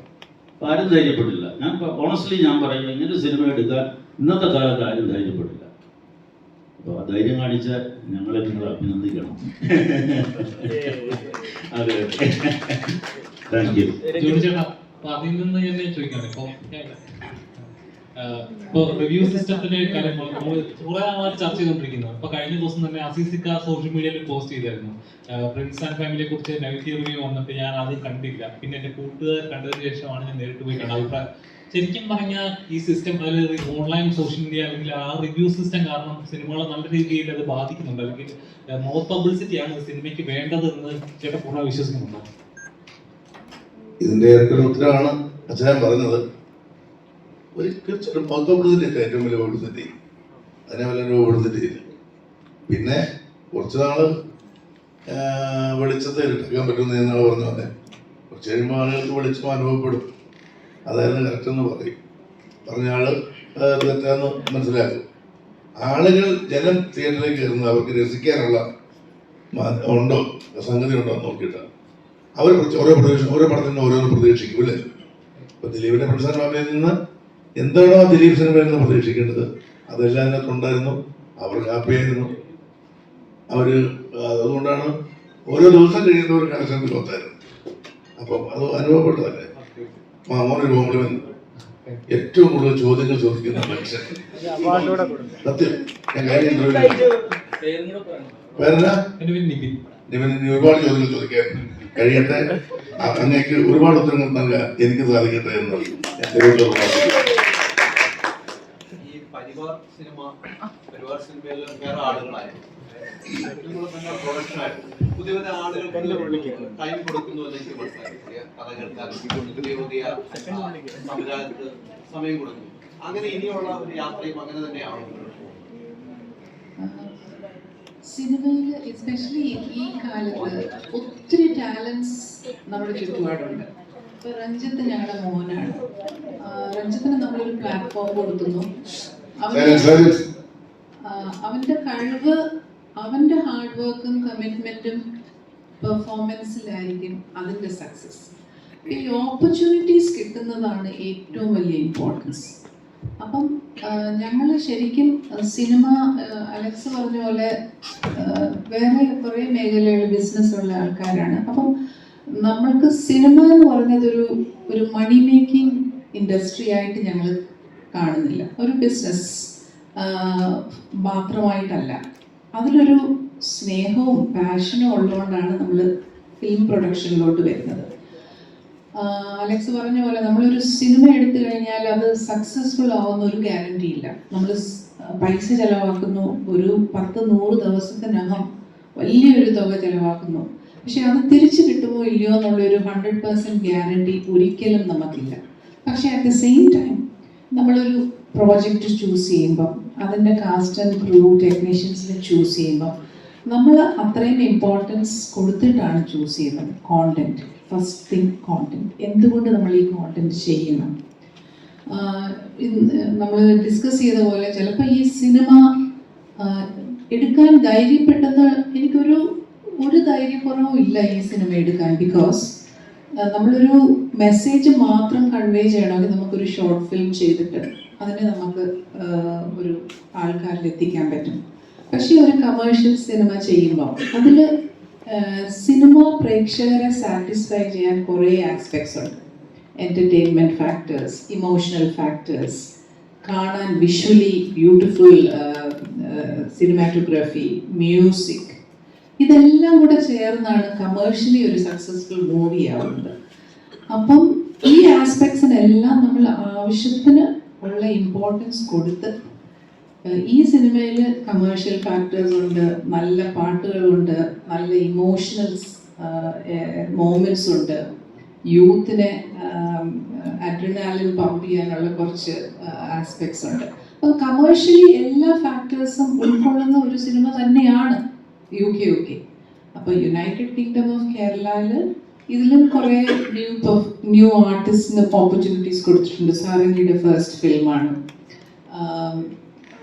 ഞങ്ങൾ നമ്മുടെ പ്രോജക്ട്സിലെല്ലാം ന്യൂ ടെക്നീഷ്യൻസ്, ന്യൂ ഡയറക്ടേഴ്സ്, ആർട്ടിസ്റ്റിനെല്ലാം നമ്മൾ ഓപ്പർച്യൂണിറ്റീസ് കൊടുക്കും. ഓപ്പർച്യൂണിറ്റി ആണല്ലോ ഒരു ആർട്ടിസ്റ്റിനെ ബ്ലൂം ചെയ്യാനുള്ള platform. So as a banner fragrant nature creations, film creations, ഞങ്ങൾ എപ്പോഴും ആ ഒരു പ്ലാറ്റ്ഫോം ഫോർ ഡിസേർവിംഗ് ടാലൻസ് തീർച്ചയായിട്ടും കാണും, സമീപിക്കാം. രഞ്ജിത്ത് ബ്രോ,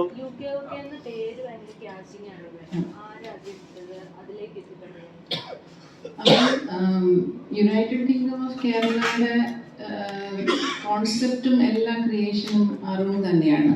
പക്ഷെ ഇതിൻ്റെ ടൈറ്റിലോട്ട് വരുമ്പം ഞങ്ങൾക്ക് കുറേ ഡിസ്കഷൻസ് ഒക്കെ ഉണ്ടായിരുന്നു. ബിക്കോസ് ഈ ഒരു കോൺസെപ്റ്റ് വെരി റെലവൻ്റ് ആണ് നമ്മുടെ നാട്ടിൽ, വെരി റെലവൻറ്റ്. നമ്മുടെ വീടുകളിൽ, നമ്മുടെ നാട്ടിലെല്ലാം ഭയങ്കര ഇമ്പോർട്ടൻ്റ് ആയിട്ടൊരു സബ്ജക്റ്റാണ് ഇത്. നമ്മൾ ഇന്ന് അഡ്രസ്സ് ചെയ്യണം, അല്ലെങ്കിൽ നാളെ നമ്മൾ സഫർ ചെയ്യേണ്ടി വരും. അപ്പം ഈ കോൺസെപ്റ്റ് ഡിറൈവ് ചെയ്തതും ആ ക്യാച്ചി, ഒരു സിനിമയുടെ ടൈറ്റിൽ ക്യാച്ചി ആണെങ്കിൽ അതിൻ്റെ ഫസ്റ്റ് സ്റ്റെപ്പാണല്ലോ. അപ്പോൾ ആ സബ്ജക്റ്റിനെ ഉൾക്കൊള്ളുന്ന ഒരു കറക്റ്റായിട്ടുള്ള ഒരു ടൈറ്റിലിലോട്ട് എത്തിച്ചേർന്നു. അരുൺ മേഘ അതിലൊത്തിരി സിനിമ സ്ക്രിപ്റ്റ് ചെയ്യുന്നതും അതിനെ ഈ രീതിയിലാക്കി എടുക്കാനും, പിന്നെ നമ്മളെല്ലാവരും ടീം വർക്കാണ്. അലക്സും സജീവും എൻ്റെ ഹസ്ബൻഡ് ബാല്യകാല സുഹൃത്തുക്കളായിരുന്നു. അതുകൊണ്ട് അവർക്ക് ആ ഒരു ഫിലിമിനോടുള്ള പാഷൻ, അങ്ങനെ ഞങ്ങൾക്കൊരു സിനിമ ഒരുമിച്ച് ചെയ്യാൻ പറ്റി, വലിയ സന്തോഷമുണ്ട്. അപ്പോൾ UK United kingdom of Kerala എല്ലാവരും ഞങ്ങളെ സപ്പോർട്ട് ചെയ്ത് സക്സസ്ഫുൾ ആക്കണം. 23rd coming to theatres. Ranjith ഇപ്പോൾ ഒരു സിനിമയിൽ അഭിനയിച്ചുകൊണ്ടിരിക്കുകയാണ്. ആ സമയത്താണ് നമ്മൾ ഒരു യുദ്ധത്തിൽ നിന്നാണ് അന്ന് വന്നത്. അത് ഞാൻ പേഴ്സണലായിട്ട് ചോദിച്ചിരുന്നു, അന്ന് നിങ്ങൾ അവിടെ ഉണ്ടായപ്പോൾ ഒരു അനുഭവം എങ്ങനെയായിരുന്നു? നേരിട്ട് കാണുന്ന കുറെ സംഭവങ്ങളൊക്കെ ഉണ്ടായിരുന്നാണ് ഞാൻ. സോ ഞാൻ ശരിക്കും പറഞ്ഞാൽ ഒരു ദിവസം നേരത്തെ UK പ്രൊമോഷൻസ് വേണ്ടി വന്നു. പക്ഷെ ഞാനുള്ള സമയത്ത് അവിടെ മോക്ക് ഡ്രിൽസ് നടക്കുമായിരുന്നു. എനിക്ക് തോന്നുന്നു 8 മണി തൊട്ട് 10 മണി എല്ലാ ഇലക്ട്രിക്സും കട്ടാവും മോട്ടിൽ. പിന്നെ അവിടെ ഒരുപാട് പൊടിക്കാറ്റും ഉണ്ട്. പക്ഷെ എന്നാലും മൊത്തം ക്രൂ ഒന്നുകൂടി റീസ്റ്റേബിലൈസ് ചെയ്ത് നമ്മൾ ഇനി ഇത് കുറച്ച് കഴിഞ്ഞിട്ട് അങ്ങോട്ട് പോകാൻ തീരുമാനിക്കുന്നത്. കാരണം ഞങ്ങൾ 10 ദിവസം ഷൂട്ട് ചെയ്തു. ഇനിയും കുറച്ച് 3 മാസം ബാക്കിയുണ്ട്. കാരണം ഇതൊരു വലിയ പ്രോജക്റ്റാണ്. പക്ഷെ എനിക്ക് വിശ്വാസമുണ്ട്, ഇങ്ങനത്തെ തടസ്സങ്ങൾ വന്നാലേ നല്ല പ്രൊഡക്റ്റ് വരത്തുള്ളൂ. കഷ്ടപ്പാടില്ലാതെ ഒന്നും നേടാൻ പറ്റില്ല ഉറപ്പായിട്ടും. നമുക്ക് ഒരുപാട് വിട്ടുവീഴ്ചകൾ ഇല്ല. നമ്മൾ കറക്റ്റായിട്ട് ഉണ്ടാക്കേണ്ട ഒരു പടമായി ഹാഫ് എന്ന് പറഞ്ഞു. ഒരുപാട് ഭയങ്കര ബിഗ് സ്കെയിൽ പടമാണ്. സോ ഓബിയസ്ലി നമ്മൾ അതിന് എല്ലാവരും നമ്മൾ ഫുൾ കാസ്റ്റിംഗ് ക്രൂ ഭയങ്കര പോസിറ്റീവായിട്ടിരിക്കുക. അധികം വൈകാതെ തന്നെ തിരിച്ച് ഷൂട്ടിലോട്ട് പിന്നെയും മടങ്ങും. അതിനുവേണ്ടി വെയിറ്റ് ചെയ്യും. അതൊരു വലിയ സിനിമയാണ്. അതെ, വലിയൊരു സിനിമയാണ്. രഞ്ജിത്തിനെ സംബന്ധിച്ചോളം സിനിമകൾ വരുന്നവരും ഇങ്ങനെ പറഞ്ഞ ഒരേ സിനിമകൾ വരുന്നുണ്ട്. രഞ്ജിത്തിനെ മറ്റ് പ്രൊഡ്യൂസർമാർ, മറ്റ് ഡയറക്ടർമാർ രഞ്ജിത്തിനെ വേണ്ട മലയാള സിനിമയിൽ ഉപയോഗിക്കുന്നില്ല, അങ്ങനെ വല്ലതും തോന്നാറുണ്ട്? ഇല്ല, ആക്ച്വലി ഞാൻ ഇപ്പോൾ തമിഴ് പടം ഷൂട്ട് ചെയ്ത് കഴിഞ്ഞു നമ്മുടെ സൺ പിക്ചേഴ്സിന് വേണ്ടി. പിന്നെ വേറൊരു മലയാളം പടത്തിന്റെ ഷൂട്ട് തുടങ്ങി. പിന്നെ അതിപ്പം കുറച്ചൊന്ന് ഒരു സ്കെഡ്യൂൾ ബ്രേക്ക് വരെ വന്നേക്കൊന്ന് കൺഫേം ചെയ്തു. പക്ഷെ എനിക്ക് തോന്നുന്നില്ല. കാരണം ഈ മേഖല എന്ന് പറഞ്ഞാൽ ഒരു ഗ്യാരണ്ടി ഇല്ലാത്തൊരു മേഖല എന്ന് പറഞ്ഞാൽ നമ്മളൊരു സ്ഥാനത്ത് നിന്നാൽ നമ്മൾ ഒരു സമയത്ത് നിന്നാൽ അവിടെ തന്നെ നിൽക്കണമെന്ന് ഒരു ഗ്യാരണ്ടി ഇല്ല. ഒരു പുതിയ ആളും നമ്മൾ തട്ടി മാറ്റി നമ്മൾ പ്ലേസ് എടുക്കാം. നമ്മളെപ്പോഴും ഏറ്റവും ബെസ്റ്റ് ആയിട്ട് നമ്മൾ ഇരിക്കണം, തയ്യാറായിട്ടിരിക്കണം പണിയെടുക്കാൻ വേണ്ടി. ഐ മീൻ ഞാനിപ്പം 3 പടങ്ങൾ കഴിഞ്ഞതേ ഉള്ളൂ. ഇതിന് 4ാമത്തെ പടം. എൻ്റെ സമയം വരുമ്പോൾ എനിക്ക് ഉറപ്പുണ്ട്, എനിക്ക് എൻ്റെതായ ഒരു അടയാളം മലയാളം മിനിറ്റ്സിൽ ഉണ്ടാക്കണം. അതിൻ്റെ ഒരു വാശിയുണ്ട്. അതുകൊണ്ട് ഞാൻ ഇറങ്ങി തിരിച്ചത്. ഞാൻ ഇവിടുത്തെ എൻ്റെതായിട്ട് ഒരു അടയാളം ഉണ്ടാക്കാൻ എനിക്ക് ഉറപ്പുണ്ട്, ഇന്നല്ലെങ്കിൽ നാളെ. സോ ആ വിശ്വാസത്തിൽ ഞാൻ മുന്നോട്ട് പോകുന്നത്. ഉറപ്പായിട്ടും ഞാൻ ഇല്ല ശരിക്കും പറഞ്ഞാൽ ഞാൻ പറഞ്ഞ പോലെ തന്നെ ഒരുപാട് ഫെയർ സീക്വൻസസ് ചിലപ്പം ഡയലോഗ് പറഞ്ഞ രീതിയായാലും ചില ഇമോഷൻ പറഞ്ഞ ചിലപ്പോൾ നിർത്തി സസ്റ്റെയിൻ ചെയ്യാനൊക്കെ ചിലപ്പോൾ ഞാൻ ആ സീൻ അഭിനയിക്കുമ്പോൾ ഞാനത് ഓർക്കാറില്ല. പക്ഷെ പുള്ളി ഇത്രയും എക്സ്പീരിയൻസ് ആണ്. പുള്ളി എപ്പോഴും എന്നോട് പറയാറുണ്ടെന്ന് പറഞ്ഞാൽ ചിലപ്പം ഇപ്പം എന്താ പറഞ്ഞാൽ മോനിപ്പം ഇങ്ങനെ തന്നെ ചെയ്ത കുഴപ്പമില്ല, പക്ഷെ എന്നാലും ഇങ്ങനെ ചെയ്ത കുറച്ചുകൂടെ വിഷ്വലി സമയം ചിലപ്പോൾ കട്ട് ചെയ്യാൻ കുറച്ചുകൂടെ സമയം കിട്ടും. അങ്ങനെ ഒരുപാട് ഉപദേശങ്ങൾ നടക്കുന്നുണ്ട്. പക്ഷെ ഇപ്പോൾ ഞാൻ ബാക്കിയായിട്ട് കരുതുന്നത് ഇപ്പം എൻ്റെ കഴിഞ്ഞ 2 പടങ്ങളായാലും സിദ്ദിഖിനോട് വർക്ക് ചെയ്യാൻ പറ്റി, ഇത്രയും ബെറ്റർ ആക്ടർ. ഇപ്പം ജോൺ ചേട്ടനോട് വർക്ക് ചെയ്യാൻ പറ്റി. അപ്പം എന്നെ സംബന്ധിച്ച് ഇപ്പോഴും നല്ലൊരു പുതിയ ആക്ടർ തന്നെയാണ്. എനിക്ക് ഒരുപാട് എക്സ്പീരിയൻസസ്, ഇത്രയും ബെറ്റർ ആക്ടേഴ്സിൻ്റെ കൂടി ഇത്രയും ഇൻഡസ്ട്രി ഇത്രയും നാളുള്ള ആൾക്കാരുടെ ഒരു എക്സ്പീരിയൻസും ഗൈഡൻസും കിട്ടാൻ നിസ്സാര കാര്യമില്ല. അത് ഞാൻ എല്ലാ പടത്തിലും ഞാൻ ആ എക്സ്പീരിയൻസ് വെച്ച് ഞാൻ അടുത്ത പടത്തിലോട്ട് പോകും. സോ ഒരു വലിയ ഭാഗമായിട്ട് ഞാൻ കരുതുന്നത് മൊത്തമായിട്ട്. എനിക്ക് ആ ഒരു സാധനം പറഞ്ഞൊരു പോയിന്റാണ്, എനിക്ക് ഇവിടെ നിൽക്കണം, എനിക്ക് തെളിയിക്കണം എന്നുള്ള അങ്ങനെ ഒരു വലിയ ധൈര്യത്തോടുകൂടിയാണ് രഞ്ജിത്ത് പറയുന്നത്. ആ ഒരു കലാകാരൻ പറയുകയാണ്. അതൊരു എനിക്കൊരു ഫീൽ ചെയ്തുകൊണ്ട് തന്നെയാണ്. ആ കലാകാരന്റെ ആഗ്രഹമാണ് മലയാള സിനിമയിൽ എന്റെ ഒരു പേര് അടയാളപ്പെടുത്തണമെന്ന് പറയാൻ. ഒരു സീനിയർ എന്ന നിലയ്ക്ക് താങ്കൾക്ക് എന്താ തോന്നുന്നത് ആ ഒരു വാക്കിൽ? ഞാൻ പറഞ്ഞ നല്ല ഹാർഡ് വർക്ക് ഉണ്ട്. അതായത് രഞ്ജിത്ത് സിനിമ അല്ലാതെ വേറെ ഒന്നും ചിന്തിക്കുന്നില്ല. നേരത്തെ തന്നെ സീൻസ് മനസ്സിലാക്കുന്നു, എല്ലാം കൃത്യമാണ്, സമയത്ത് കൃത്യമായി വരുന്നു. അതിനുവേണ്ടി ഭയങ്കര ഡെഡിക്കേഷനാണ്. ഇതിനെ ഉഴപ്പാനില്ല. എനിക്കൊന്നു രഞ്ജിത്ത് ചിലപ്പോൾ പഠിച്ചു വേറെ നിലയിലൊക്കെ എത്തേണ്ട ആളായിരിക്കാം. പക്ഷെ രഞ്ജിത്ത് തീരുമാനിച്ചത് മതി എന്ന് തീരുമാനിച്ചു. ഇവിടെ ടോപ്പായിട്ട് എത്താനുള്ള ഹാർഡ് വർക്ക് അദ്ദേഹം ചെയ്യുന്നുണ്ട്. എനിക്ക് ഉറപ്പുണ്ട് തീർച്ചയായിട്ടും രഞ്ജിത്ത് ഇപ്പം പറഞ്ഞതിനും വേണ്ടി രഞ്ജിത്തിനെ ഇവിടെ കൊണ്ടെത്തിക്കും. അതിനുള്ള ഉഴപ്പൊന്നുമില്ല. നമ്മളൊരു എന്താണ് നമ്മുടെ മക്കളിലൊരു വിശ്വാസം, നമ്മളൊക്കെ പണിയെടുക്കുന്നുണ്ട് എന്ന് പറയുന്നതാണ് ഏറ്റവും വലിയ സന്തോഷം. നമ്മളെ പറ്റിച്ചാലോ നമുക്ക് ഇതെന്താണ് അഭിനയിക്കുന്നില്ല, വേറെ കാര്യങ്ങൾ ചിന്തിച്ച് നടക്കുന്നു, എന്നിട്ട് നടനാകണമെന്ന് അങ്ങനെ ഫുൾ. നിങ്ങൾ ഫൈറ്റ് കണ്ടില്ലേ? എക്സ്പീരിയൻസ് അല്ലാത്ത ആളെന്ന് പറയുമോ? ഡാൻസ് കണ്ടില്ലേ എന്ന് പറയുമോ? അതുപോലെ തന്നെയാണ് ഇതിനകത്ത് ഇമോഷൻ സീൻസും മറ്റുള്ളതല്ല. അപ്പോൾ വിളിച്ചിട്ട് ഒരു കാര്യം ഉറപ്പാണ്, ഞാൻ കൂടെ നിന്ന് നോക്കിക്കണ്ട കുറേ ആളുകളെ ഇതിനു മുമ്പ് നോക്കിക്കണ്ട ആളുകളിൽ ഞാൻ ഉറപ്പ് തരുന്നു, മലയാള സിനിമയ്ക്ക് മികച്ച ഒരു വാഗ്ദാനം തന്നെയായിരിക്കും വിളിച്ചിട്ട്. ഞാൻ സൂചിപ്പിക്കുന്നതല്ല, സൂചിപ്പിക്കുന്ന പരിപാടി എനിക്കില്ല. അപ്പോൾ അതുകൊണ്ട് ഞാൻ പറയുന്നത് എനിക്ക് ഉറപ്പുണ്ട്. കാരണം അത്രയ്ക്ക് ആളുകൾ ഇഷ്ടപ്പെടും, ഞാൻ ഇഷ്ടപ്പെടുന്നുണ്ട്. ബ്ലെസ്സിംഗ് ആണെന്ന് തോന്നുന്നു. ഇവിടെ കാരണം ജോർജിനെ പോലുള്ള ആക്ടേഴ്സ് ഇങ്ങനെ ഒരു കമന്റ് വരിക എന്ന് പറഞ്ഞാൽ ബ്ലെസ്സിംഗ് ആണ്. ഒരു ആക്ടറുടെ ലൈഫ് എന്ന് പറയുന്നത് അപ്സ് ആൻഡ് ഡൗൺസ് എപ്പോഴും ഉണ്ടാകുന്നുണ്ട്. അപ്പം താങ്കളെ പോലെ എനിക്ക് പേഴ്സണലി നല്ല പെർഫോം ചെയ്യാൻ സ്പേസ് ഉള്ള ഒരു ആക്ടറാണ് താങ്കൾ, എനിക്ക് തോന്നിയിട്ടുള്ള കാര്യമാണ്. അപ്പം ശരിക്കും ഏതെങ്കിലും ഒരു പോയിന്റിൽ, കാരണം മലയാളത്തിൽ തന്നെ ഇതേപോലെ പല ആക്ടേഴ്സ് കേരളത്തിലുള്ള ആക്ടേഴ്സ് വന്നിട്ട് സ്പേസ് കിട്ടാതെ മറ്റു ലാംഗ്വേജിൽ പോയിട്ട് എക്സ്പ്ലോർ ചെയ്തിട്ട് ഒരുപാട് ആക്ടേഴ്സ് നമ്മൾ കാണുന്നുണ്ട്. എപ്പോഴെങ്കിലും പോയിട്ടുണ്ടോ, തോന്നിയിട്ടുണ്ടോ എനിക്ക് മറ്റു ലാംഗ്വേജ് ഇച്ചിലൂടെ എക്സ്പ്ലോർ ചെയ്യാം, അല്ലെങ്കിൽ എനിക്ക് ഇച്ചിരി എക്സ്പ്ലോർ ചെയ്യാൻ സ്പേസ് കിട്ടുന്നുണ്ട്, അങ്ങനെ എപ്പോഴും തോന്നിയിട്ടുണ്ടോ?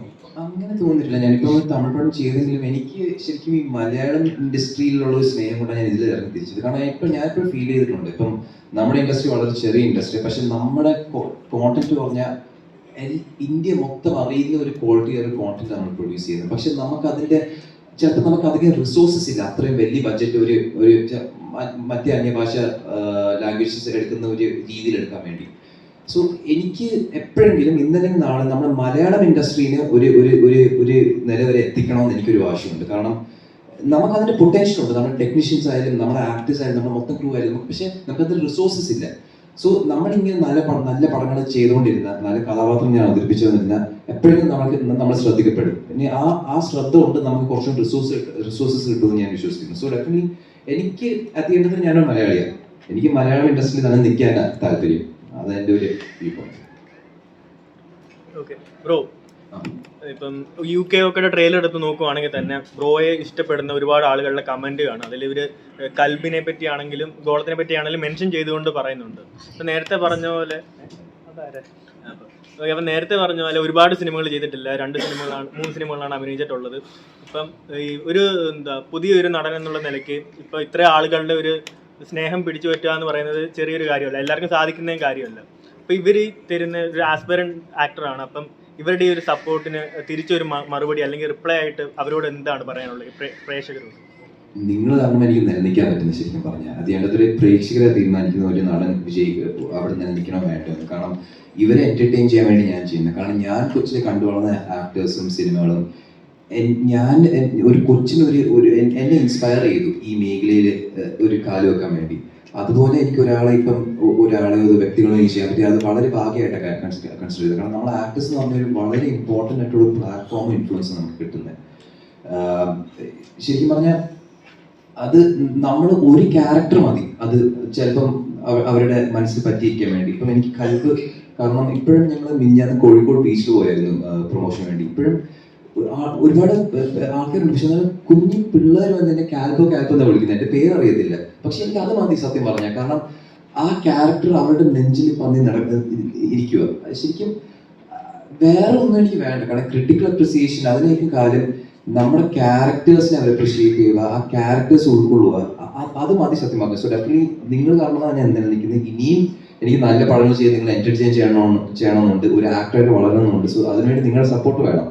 സോ ഇതുവരെ ചെയ്തു പോയി നിങ്ങൾ എന്നെ സപ്പോർട്ട് ചെയ്യാൻ എൻ്റെ ജേർണിയിൽ മുന്നോട്ട് അത്രയും പറയാം. അപ്പോൾ ഇന്നലെ സിനിമ വലിയ വിജയം, സിനിമ ഒരിക്കലും മലയാളം കൈവിട്ടിട്ടില്ല. ഇത് അതുപോലെ ഒരു വലിയ ഹിറ്റായി മാറട്ടെ ഞങ്ങൾ ആശംസിക്കുന്നു. മേഡം വെച്ചാനും പറഞ്ഞ പോലെ ഒരു സ്പെഷ്യൽ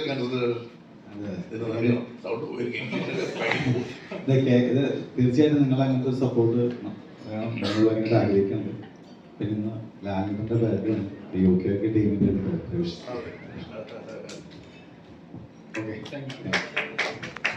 എല്ലാ മീഡിയ ആൾക്കാർക്കും ഒത്തിരി നന്ദി. നിങ്ങളുടെ സമയവും നിങ്ങളുടെ സപ്പോർട്ടും. ഇനി റിലീസാവുകയാണ് 23-ന്. അപ്പോൾ എല്ലാവരും നിങ്ങൾ നല്ല രീതിയിൽ സപ്പോർട്ട് ചെയ്യണം. നിങ്ങൾ കൺവേ ചെയ്യുന്ന മെസ്സേജസ് ആണ് ആൾക്കാരിൽ എത്തുന്നത്. അതുകൊണ്ട് UK United kingdom of Kerala ഒരു വെരി സ്പെഷ്യൽ ഫിലിം, നമ്മുടെ കേരളത്തിൻ്റെ സിനിമയാണ്, നമ്മളെല്ലാവരും കാണേണ്ട സിനിമയാണ്. യങ്സ്റ്റേഴ്സ്, ചിൽഡ്രൻ, മുതിർന്നവരെല്ലാവരും. അതുകൊണ്ട് നല്ല രീതിയിൽ സപ്പോർട്ട് ചെയ്ത് തിയേറ്റേഴ്സിൽ പോയി ഈ സിനിമയെ വിജയിപ്പിക്കണം. ഒരു കാര്യം കൂടി പറയാൻ പറ്റുമോ? ഈ സാരംഗി കളിച്ചതിന് നന്നായിട്ട് ഞാൻ ഡാൻസ് കളിച്ചിട്ടുണ്ട്. ഭയങ്കര മേലോടൊക്കെ വരുന്നു. അപ്പോൾ അത് മിസ് ചെയ്തു. ഒരിക്കലും ആ അപ്പൊ തിയേറ്ററിൽ പോയി കണ്ടാൽ ഇവിടെ കാണണം. തിയേറ്ററിൽ കണ്ടാവും.